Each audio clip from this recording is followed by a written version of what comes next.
Meus irmãos, vamos abrir as nossas Bíblias na primeira carta de Paulo a Timóteo. Primeira carta de Paulo a Timóteo, capítulo 3. Nós vamos dar continuidade à exposição desta carta e hoje nós faremos a leitura e a exposição dos versículos de 14 a 16.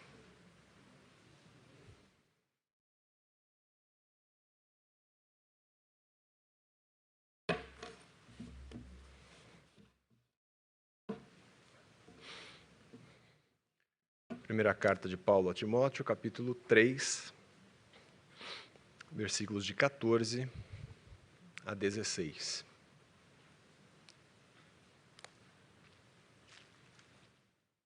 Diz assim a palavra do nosso Deus: Escrevo-te estas coisas esperando ir ver-te em breve, para que, se eu tardar, fiques ciente de como se deve proceder na casa de Deus, que é a igreja do Deus vivo, coluna e baluarte da verdade.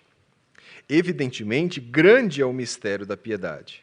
Aquele que foi manifestado na carne foi justificado em espírito, contemplado por anjos, pregado entre os gentios, crido no mundo, recebido na glória. Vamos orar. Senhor, mais uma vez nós lemos a Tua palavra, Senhor.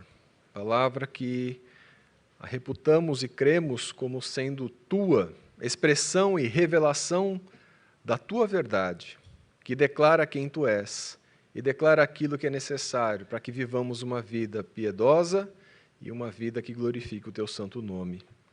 Rogamos então, ó Deus, que mais uma vez o Teu Santo Espírito, lido a Tua palavra, possa nos ensinar, possa nos instruir, possa nos alcançar com graça e poder, para que os nossos corações sejam conformados, para que a nossa mente seja transformada e para que a nossa vida reflita a glória que lhe é devida.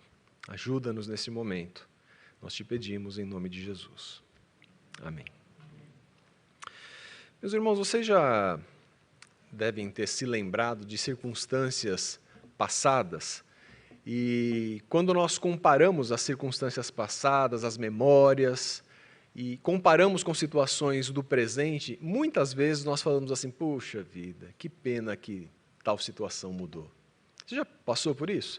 Aquela análise rápida que a gente faz na nossa memória, falando assim, que pena que tal situação ou tal coisa não é mais como era antes. Ah, quando eu era mais jovem, essas coisas eram diferentes. Sabe quando a gente lembra com uma certa saudade, uma certa nostalgia boa de coisas que nós já vivemos. As crianças, né, os adolescentes aqui presentes, estão formando essas que serão memórias. Estão vivendo essas experiências e depois vocês vão ver. Né? Vocês vão ver como vocês vão se lembrar de coisas com saudade, com gratidão. Por que acontece isso conosco? Né? Acontece por quê? Acontece talvez, dos motivos, das explicações, é que essas memórias são carregadas, né, de emoções. É uma carga emocional envolvida nisso, né? Não se pode negar. Mas também pode ser por outros motivos. Pode ser, por exemplo, por questões que realmente muitas transformações ocorrem no mundo. Né? E quando a gente olha para muitas delas, infelizmente, muitas vezes nós percebemos que essas mudanças não são tão boas. Parece que o progresso não se reflete em questões éticas, em questões comportamentais, em questões morais. E aí parece que a gente olha para o passado com certa saudade de respeito, de reverência, enfim, de certas questões. Então é um misto dessas sensações, não é? O problema é que quando esses conceitos e essas transformações alcançam também a nossa relação com Deus. Nós lemos no início da liturgia os 4 primeiros mandamentos, não é? Mandamentos que vieram em primeiro lugar e que ocupam uma posição importante nas tábuas da lei. Porque são mandamentos que dizem respeito à nossa relação com Deus, que devem guiar a nossa relação com o próximo. Não é à toa que eles vêm em primeiro lugar. Não é à toa que a pessoa de Deus, ocupa papel central na adoração. Cantamos a igreja em adoração. Cantamos e exaltamos a Trindade, porque entendemos que esse papel central cabe a Deus, de ocupar o local, o momento central da nossa adoração.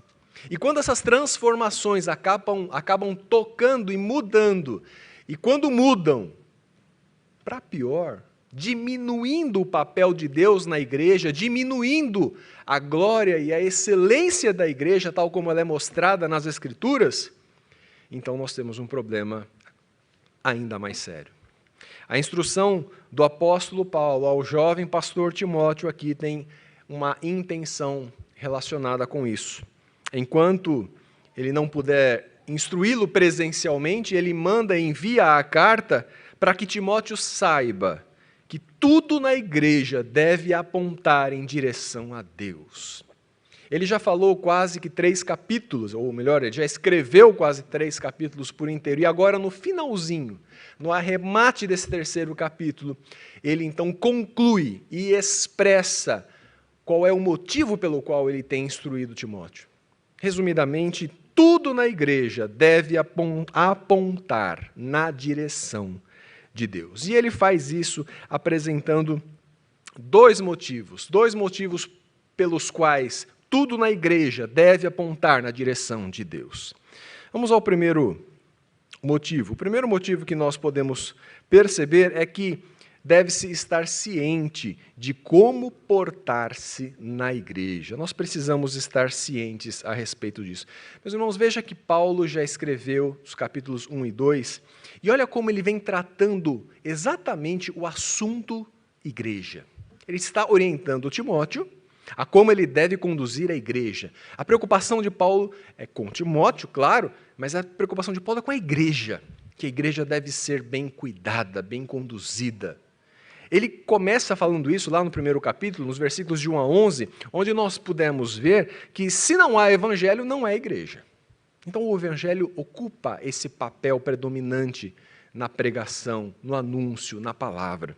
Depois de 12 a 20, ele diz que cuidar da igreja é dever cumprido debaixo da graça de Deus. Isso é uma obra tão excelente. Tivemos semana passada a recondução e ordenação de presbítero, nessa semana a recondução e ordenação de diáconos.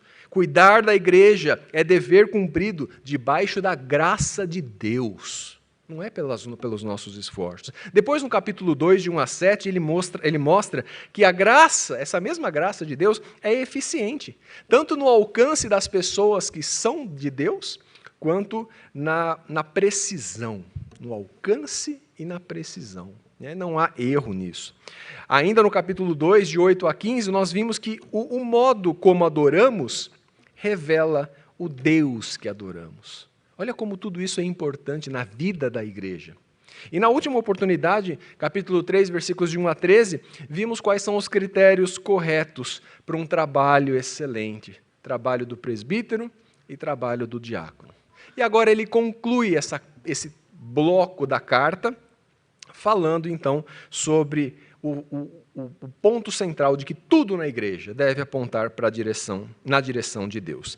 Vamos então ao primeiro motivo. Versículo 14. Escrevo-te essas coisas, esperando ir ver-te em breve, para que se eu tardar, fiques ciente de como se deve proceder na casa de Deus, que é a igreja do Deus vivo, coluna e baluarte da verdade. Veja como ele vai mostrar que devemos estar cientes de como nós devemos nos portar na igreja.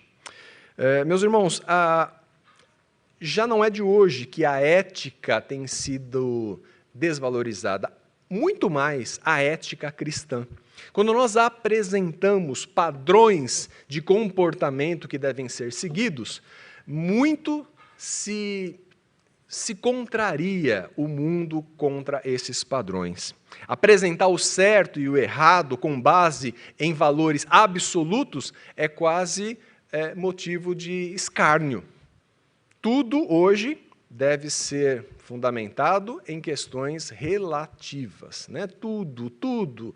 Essa é a ideia para todos os momentos. Então, quando nós apresentamos uma ética cristã baseado no absoluto da palavra de Deus, isso muitas vezes se torna escárnio. Mas não é curioso que diante de um juiz, por mais que as coisas tenham sido flexibilizadas, não se admite qualquer comportamento numa audiência diante de um juiz, por exemplo. Não se admite.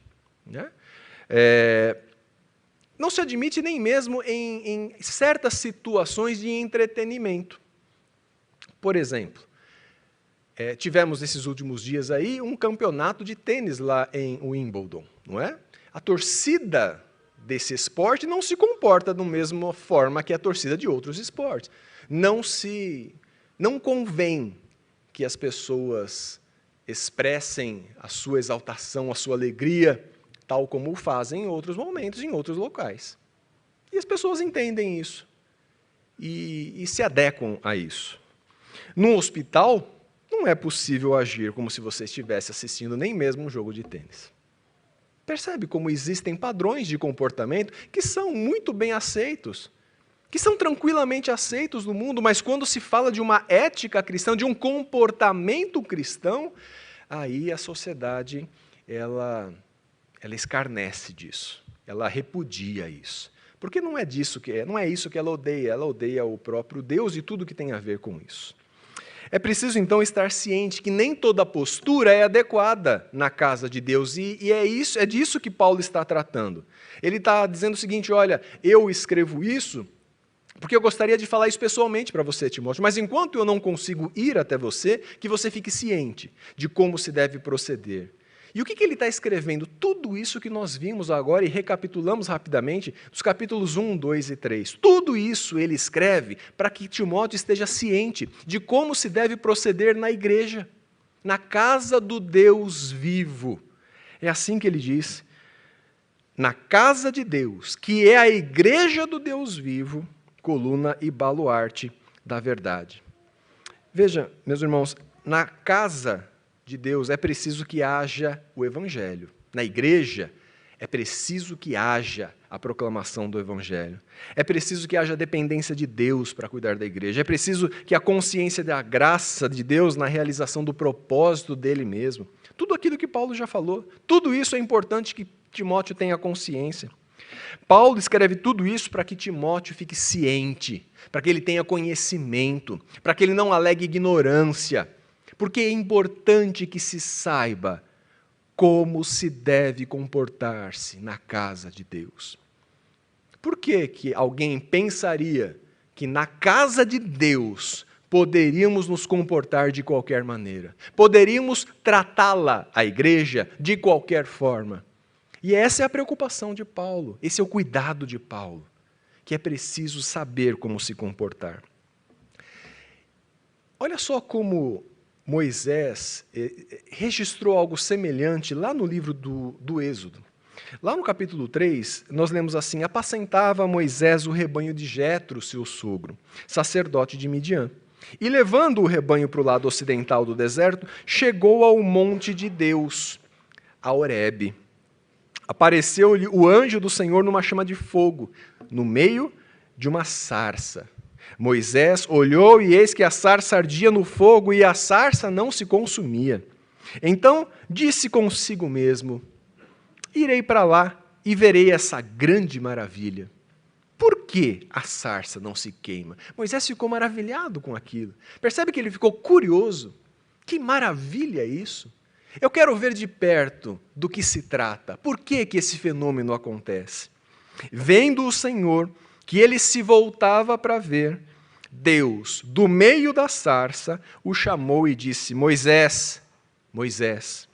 Ele respondeu, eis-me aqui. E Deus continuou, não te chegues para cá. Tira as sandálias dos pés, porque o lugar em que estás é terra santa. Disse mais, eu sou o Deus de teu pai, o Deus de Abraão, o Deus de Isaque e o Deus de Jacó. Moisés escondeu o rosto, porque temeu olhar para Deus. Olha só que curioso essa passagem, meus irmãos, né? Deus se revela de uma maneira sobrenatural, uma um arbusto que queima, mas que não se consome. E o fogo permanece ardendo e o arbusto não sumia, não perecia. E na sua curiosidade, Moisés fala, eu vou ver o que é isso, eu vou me achegar. Mas Deus diz, tira as sandálias dos teus pés, porque essa terra é terra santa. Eu sou o Deus dos teus pais. E o temor de Moisés foi tão grande diante da presença de Deus ali, porque ele entendeu que Deus falou a partir da sarça, era Deus, era a manifestação de Deus ali. E ele diz que ele temeu, porque ele temeu olhar para Deus. Moisés esconde o rosto.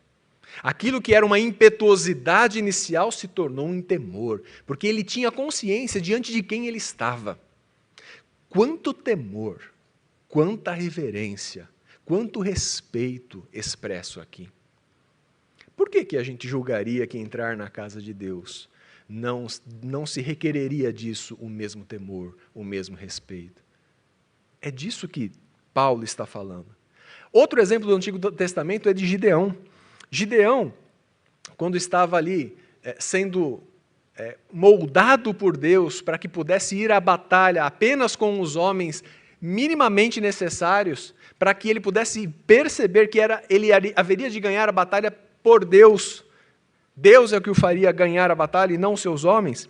Diz lá em Juízes 6 que Gideão viu que era o anjo do Senhor e disse, ai de mim, Senhor Deus, pois vi o anjo do Senhor face a face. Olha o temor desse homem. Eu vi o anjo do Senhor. Ai de mim. Porém o Senhor lhe disse, paz seja contigo, não temas, não morrerás.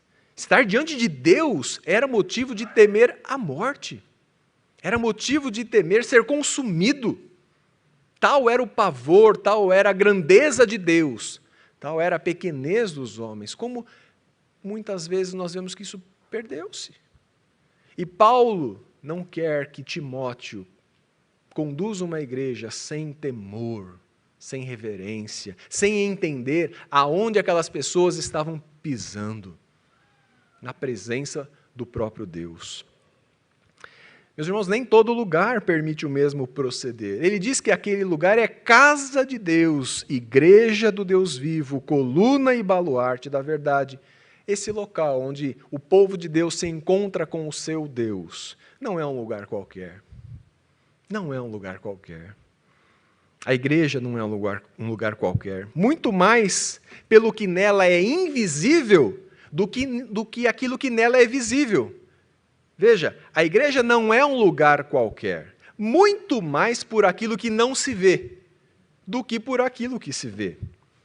Muito mais porque é a casa do Deus vivo.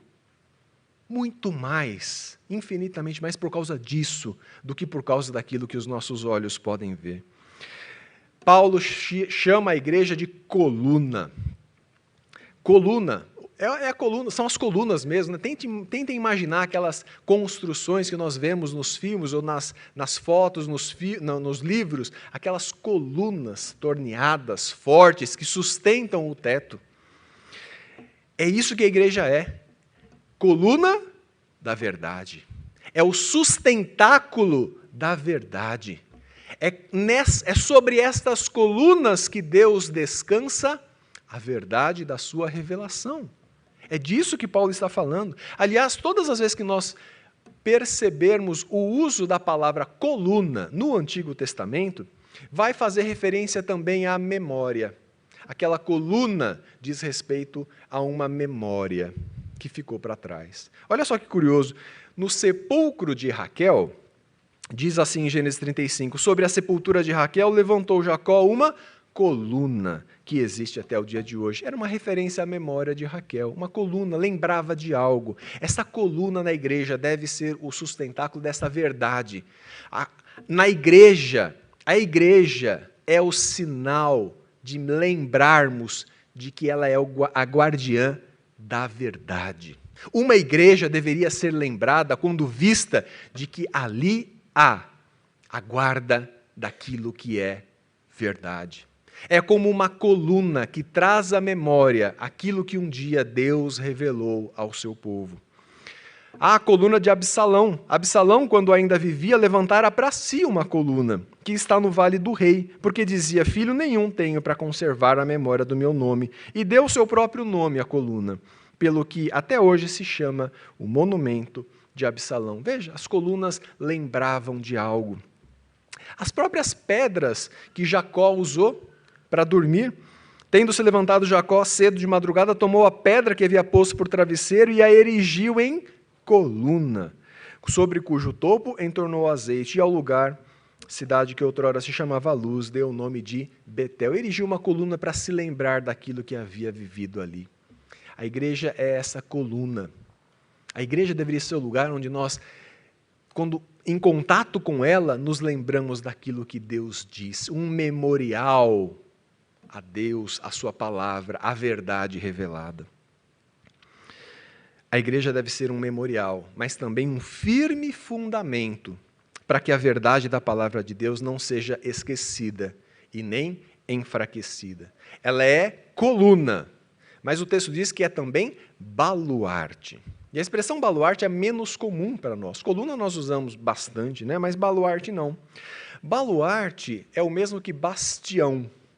É aquela reentrância que havia em algumas construções fortificadas do passado. Então você imagina um forte, uma fortaleza, e uma reentrância para o lado de fora, né? um ponto mais agudo da construção, para que pudesse então garantir que quando os inimigos atacassem, eles não ficassem invisíveis diante dos muros. Era uma forma então de proteger a fortaleza. Um baluarte é como uma fortaleza inexpugnável, indestrutível, inalcançável, inviolável. Assim é a igreja. Coluna e baluarte da verdade. A verdade é guardada, é mantida sobre esta coluna, é defendida por este baluarte.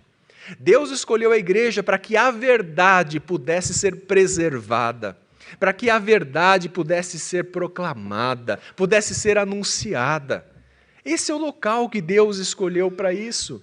E Paulo está instruindo Timóteo para que ele não se desaperceba disso, para que ele se lembre disso e para que ele cuide da igreja tal como ela deve ser cuidada. A igreja é o local da verdade, é o local do amém. É isso que é o significado de amém. Tanto no Antigo Testamento quanto no Novo Testamento. Aliás, se você pegar as cartas de João, como elas... A gente sempre lembra do amor que João... Mas João enfatiza demais a necessidade de guardarmos a verdade. O papel da igreja, guardar e preservar a verdade. Na segunda carta de Paulo a Timóteo, ele vai dizer que há homens que resistem à verdade. É desses homens que Paulo quer proteger a igreja, de homens que resistem à verdade. Ele diz assim: e do modo porque Janes e Jambres resistiram a Moisés, também esses resistem à verdade. São homens de todo corrompidos na mente, réprobos quanto à fé. Eles, todavia, não irão avante, porque a sua insensatez será a todos evidente, como também aconteceu com aqueles no passado. A igreja está sempre enfrentando homens que resistem à verdade, mas a igreja é a resistência contra o ataque à verdade. Quando nós vemos a transformação pela qual tem passado a nossa sociedade, e nos lembramos de como foi outrora, talvez nós pensemos assim: puxa vida, que pena que nós estamos perdendo certos valores. Aonde esses valores devem ser cultivados, relembrados e fortalecidos? É na igreja. Não são valores puramente tradicionais, são valores que devem emanar da palavra de Deus, a verdade. É isso que é papel da igreja, preservar a verdade de Deus e anunciá-la a todos. Esse é o primeiro motivo, que tudo na igreja deve apontar para Deus. Nós devemos estar cientes de como nos portar na igreja. Igreja não é um local qualquer, onde nós nos comportamos e procedemos de qualquer maneira. Ela é a casa do Deus vivo, é coluna e baluarte. da verdade. Mas tem um segundo motivo. É que nós devemos estar cientes do cerne da adoração na casa de Deus. Não se deve substituir o centro da adoração por qualquer outra coisa, porque, afinal de contas, é a casa do Deus vivo. É a coluna e baluarte da verdade. E isso está no versículo 16, onde nós lemos: evidentemente, grande é o mistério da piedade. Aquele que foi manifestado na carne foi justificado em espírito, foi contemplado por anjos, pregado entre os gentios, crido no mundo e recebido na glória. Meus irmãos, o local da prática piedosa por excelência é a igreja. Né? Quando nós pensamos em piedade, geralmente nós lembramos de exercícios devocionais, de práticas espirituais. E, de fato, essa lembrança é válida, porque isso tem a ver com piedade. Né? Um erudito desse assunto diz o seguinte: considera a palavra piedade, no original, como a palavra característica das epístolas pastorais. E vê nesse termo duas coisas. Por um lado, uma crença correta, e, por outro lado, um modo correto de agir. Piedade é isso. Piedade é sinônimo de adoração, de atos religiosos prestados a Deus. Nesse sentido, ela tem dois lados: a crença correta, a ortodoxia, e a prática correta, a ortopraxia. É nisso que se fundamenta a verdade, uma crença correta e uma prática correta. Isso é piedade, é adoração verdadeira, fundamentada na verdade de Deus. O mistério da piedade, diz esse erudito, é a doutrina fundamental, centralizada na pessoa de Cristo, que é a origem e o critério de toda a devoção e comportamento cristãos. Percebe? O mistério da piedade, grande é o mistério da piedade, evidentemente grande é o mistério da piedade, diz Paulo. O que é o mistério da piedade? É a doutrina fundamental centralizada na pessoa de Cristo, que é a origem e o critério de toda a devoção e comportamento cristãos. Da onde vem a nossa adoração? Vem de Cristo. Qual é o critério para nós prestarmos adoração? É Cristo, é a verdade, é a palavra, é Deus. Tudo na igreja deve apontar na direção de Deus. É isso que Paulo está ensinando Timóteo. O mistério da piedade reside no fato de que Deus encarnou, meus irmãos. Olha só como Paulo, ele deixa tudo o que é periférico de lado e ele mostra a centralidade da adoração e da piedade na igreja. O mistério da piedade é a encarnação de Deus em Cristo. Esse texto, aqui no versículo 16, ele tem há alguns manuscritos que trazem, conforme está na nossa versão, aquele que foi manifestado em carne. Mas muitos manuscritos, no lugar do aquele, desse pronome demonstrativo, aquele, no lugar desse pronome vem a palavra Deus. Não é que no português não tem nada a ver, como é que substituíram? Mas é que no original essas duas palavras são muito semelhantes, né? Aquele e Deus, muito semelhantes. E algumas traduções vão optar por uma e outras por outra. O fato de estar aquele aí, nós não perdemos em nada. Nada. Por quê? Porque se nós olharmos, por exemplo, para João 1,14, nós vamos ver que o Verbo se fez carne e habitou entre nós, cheio de graça e de verdade. Então, quem é aquele que encarnou? É Cristo. Nós sabemos, à luz do contexto da Escritura, nós sabemos que é Cristo. Não é? Em Colossenses 2,3 diz que todos os tesouros da sabedoria e do conhecimento estão em Cristo. Então, nós não temos dificuldade de entender quem é esse e aquele. Mas talvez você tenha uma versão onde vai ficar mais claro ainda. Né? Por exemplo, na NVI vai estar escrito Deus foi manifestado. Por que está Deus nela e na outra está aquele? É por isso, não é porque alguns manuscritos com essas diferenças. Deus foi manifestado. A NVT, a nova versão transformadora, diz Cristo foi revelado. Ela vai ao cerne, ao ponto central e apresenta a mensagem que deve ser transmitida. É Deus se manifestando, Cristo se revelando em carne. Então, nós poderíamos fazer a seguinte leitura com toda tranquilidade. Evidentemente, grande é o mistério da piedade. Qual é esse mistério? Deus foi manifestado na carne, justificado em espírito, contemplado por anjos, pregado entre os gentios, crido no mundo e recebido na glória. Muito provavelmente isso era um hino cantado na igreja primitiva. E Paulo, sendo isso verdade, pega esse hino conhecido da igreja e associa esse hino, a revelação contida nesse hino, ao fato do que é o grande mistério da adoração na igreja. Como deve ser a adoração na igreja? Deve ser fundamentado em Deus e no fato de que Deus se revelou, manifestando-se em carne, tendo sido justificado pelo Espírito, foi contemplado pelos anjos, foi pregado entre as nações, entre os gentios, foi crido em todo o mundo, foi recebido na glória. Calvino diz que o testemunho dessa variante com Deus é um testemunho da grande maioria dos manuscritos. Era assim que, por exemplo, na Reforma se pregava: Deus foi manifestado em carne. Por quê? Porque ele deve ser o centro da adoração. Cristo é o centro da adoração. Esse é o mistério, esse é o cerne da piedade, da adoração. A revelação de Deus em Cristo Jesus. O que significa, então, cada uma dessas cláusulas? Percebam como há contrastes de 2 em 2. Os 2 primeiros, Cristo, Deus, foi manifestado em carne, mas justificado no Espírito. Carne e Espírito. Mostra tanto a dupla natureza de Cristo, homem e Deus, e mostra que o poder de Deus nas obras de Cristo, enquanto ele esteve aqui, foram vindos do próprio Espírito Santo de Deus. A encarnação é a autorrevelação daquilo que antes estava velado. Deus se manifesta e se manifesta em carne. É a declaração da sua dupla natureza em nosso favor. Ele assumiu a nossa natureza. Justificado em Espírito diz respeito à obra de Cristo, realizada no poder do Espírito e confirmada pelo Espírito. O reconhecimento do poder divino agindo em Cristo e por meio dele. Olha o próximo par, contemplado por anjos e pregado entre as nações. A palavra para gentios é a mesma palavra para nações.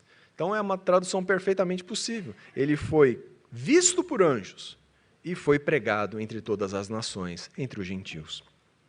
Os anjos o viram, meus irmãos, viram Cristo, viram Deus encarnado e revelado, viram Ele no seu nascimento, viram depois, enquanto Ele agia, viram na sua ressurreição. Os anjos o viram, mas Ele foi também pregado em todas as nações. Foi essa a obra que para a qual Ele encarregou aqueles que Ele chamou, para pregar aquele evangelho em todo lugar. E, por fim, a última dupla mostra um outro contraste, crido no mundo, mas recebido na glória. Depois de ter sido contemplado por anjos e pregado em todas as nações, Cristo foi crido, não só em Israel, mas homens de todo o mundo, de todas as nações, tribos, línguas, creram naquela mensagem. E, por fim, na sua ascensão, nós podemos perceber pela Escritura que ele voltou ao seu estado de exaltação, sentado à destra de Deus Pai Todo-Poderoso. Se você recorrer ao nosso breve catecismo e for na pergunta 28, que nos diz assim: em que consiste a exaltação de Cristo? Ele vai nos explicar que a exaltação de Cristo consiste em ele ressurgir dos mortos no terceiro dia, em subir ao céu e em estar sentado à mão direita de Deus Pai, e em vir para julgar o mundo no último dia. Meus irmãos, Deus foi manifestado em carne, foi justificado pelo Espírito, foi contemplado por anjos, foi pregado entre as nações, foi crido em todo o mundo, foi recebido na glória. Grande é o mistério da piedade, da adoração, e isso deve ocupar papel central na igreja. É disso que Paulo estava falando a Timóteo. O comentarista Hendrickson diz o seguinte a respeito disso: aliás, a beleza de tudo isso consiste em que, embora o hino apresente tais contrastes regionais, o pensamento que a tudo permeia é de glória e de adoração. Esse é o centro da adoração da igreja. A beleza e a majestade de que Deus se revelou e se fez carne. Ele se manifestou em carne, foi justificado pelo Espírito, foi visto pelos anjos, foi pregado entre as nações e foi recebido em glória, depois de tudo aquilo que fez. Meus irmãos, tudo na igreja deve apontar na direção de Deus. Nós precisamos nos lembrar disso. Nós não podemos esquecer disso. Que nós devemos estar cientes de como nós devemos proceder na igreja, na casa do Deus vivo. Coluna e baluarte da verdade. Mas nós também precisamos estar cientes de qual é o cerne da adoração. É a revelação de Deus em Cristo, que deve ocupar papel central em tudo aquilo que nós fazemos. A igreja não pode ser solapada por qualquer conteúdo que não seja a verdade.